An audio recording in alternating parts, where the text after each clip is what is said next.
Cheap way of treating patients, or a waste of time and money. Homeopathy has often divided opinion. Now the Department of Health is considering whether it should be put on a blacklist of treatments that GPs in England are banned from prescribing.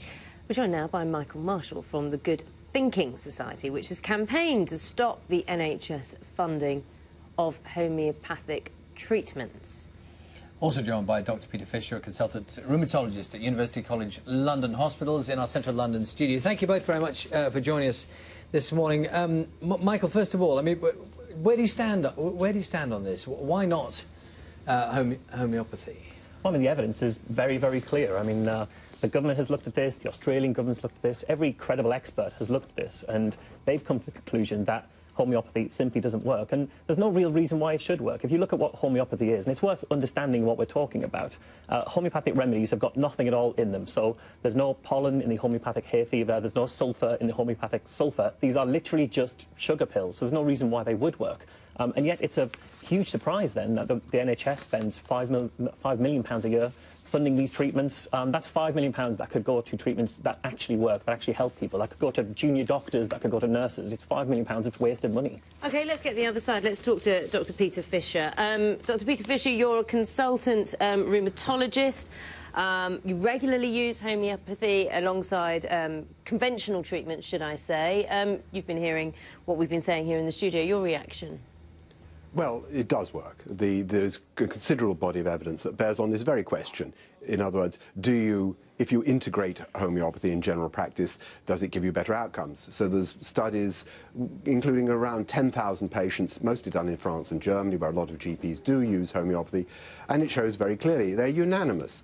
If you integrate homeopathy in general practice, you get better outcomes. Either you just get plain better outcomes, or you get the same outcome with less drugs. And we have a huge problem with over-prescribing of drugs. And incidentally, we're not talking about £5 million, we're talking about maybe £100,000 to be saved, potentially. But actually, you get better outcomes by integrating homeopathy, and the evidence says that net, it doesn't cost anything, it's cost neutral net. Have you got figures to back that up? Because you sound, you know, very convinced that this works, and you obviously use this treatment, yet the NHS is willing to put this on a blacklist, so... Indeed, I do. So there are different questions. So the one is the question, what happens if you integrate homeopathy in general practice? And there are a number of studies of that, and they are unanimous that actually improves outcomes. The other question is about, do they have nothing in them? Actually, the majority of homeopathic medicines on sale in the high street pharmacies do contain, small amounts admittedly, but they do contain the substance that's on the label.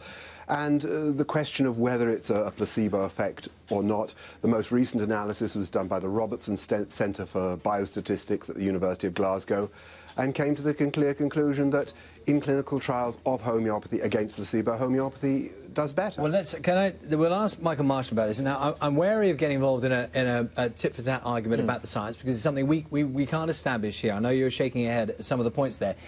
If the point that Dr. Fisher is making is that when he is treating people, if he is of the firm belief that he sees better results, quicker results, that patients get well quicker by combining homeopathy, that's a good thing, isn't it? Even if you leave aside the argument whether the scientific tests show one thing or another, if that is his experience, why should he be stopped from using them? Well, I think it shouldn't be a high bar to say that we have to show that something works before we can use it. But he's saying he has the evidence in practice. But the government's looked at the evidence, the Australian government's looked at the evidence, they've come to completely different conclusions. I mean, it's actually quite nonsensical to say that it's unanimous that the studies show homeopathy works. The conclusion's quite the opposite, really is.